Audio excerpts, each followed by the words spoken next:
Hello guys, welcome back to our channel concept crackers. तो आज मैं फिर से आ गया हूँ शुभम, फिर से आ गया हूँ क्लास 10 सीबीएसई बोर्ड के साइंस के पहले चैप्टर को लेकर, जो कि केमिकल रिएक्शन एंड इक्वेशन। आज हम इसमें दो टॉपिक और पढ़ने वाले हैं। पहला टॉपिक है ऑक्सीडेशन, दूसरा रिडक्शन। ये दो टॉपिक और लेते हैं, ये आज नहीं पढ़ रहे, ये हम अगले पार्ट में पढ़ेंगे, नेक्स्ट पार्ट में। ये दोनों जो है ना, इन दोनों को, इन चारों को पढ़ने के बाद आपका ये चैप्टर हो जाएगा खत्म। तो अब देखते हैं ऑक्सीडेशन क्या है।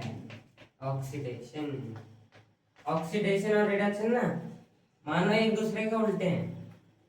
ऑक्सीडेशन और रिडक्शन एक दूसरे का अपोजिट है। इनमें सेम चीज होती है पर थोड़ी सी अलग होती है।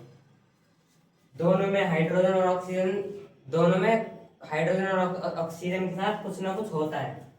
तो आपको समझ तो आता है ना मेरे से? अच्छा, समझ तो आ रहा है ना? अगर नहीं आ रहा तो बता देना कमेंट में। तो ये जो ऑक्सीडेशन और रिडक्शन है, दोनों सेम है, एक तरह से दोनों सेम है।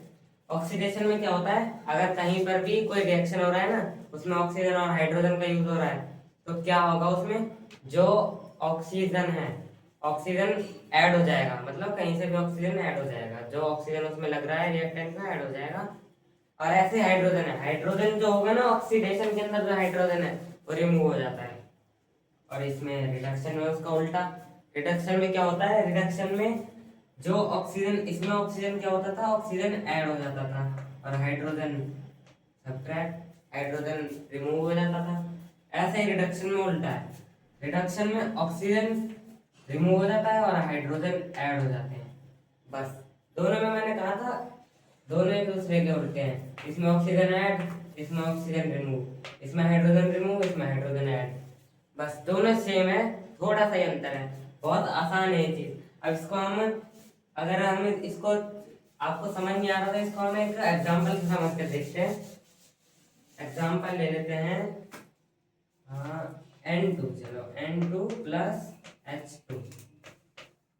अगर इसको हम प्लस करते हैं ना, तो हमारा आएगा, बैलेंस करके लिखते हैं। तो बैलेंस इक्वेशन तो सिखाया था आपको, बैलेंस करना तो आता ही होगा। नहीं आया तो एक बार फिर से चैनल पर विजिट करके बैलेंस करना सीख लेना। तो ये बैलेंस करके बनेगा 2NH3। ये हाइड्रोजन ऐड होने का, रिडक्शन में हाइड्रोजन ऐड होती है ना, अभी बताया था। रिडक्शन में हाइड्रोजन ऐड होती है, इधर हाइड्रोजन 2 है, इधर 3 हो गई। ऐसे होता है, बस छोटी सी चीजें सबको समझ आ जाती है आसानी से। तो अब इस वीडियो को हम यही खत्म करते हैं। अभी ये जो रिडॉक्स रिएक्शन है ना, ये बहुत आसान है, इन दोनों से रिलेटेड है रिडॉक्स रिएक्शन और रेंसिडिटी। ये दोनों हम अगले पार्ट में पढ़ेंगे। जब तक के लिए बाय।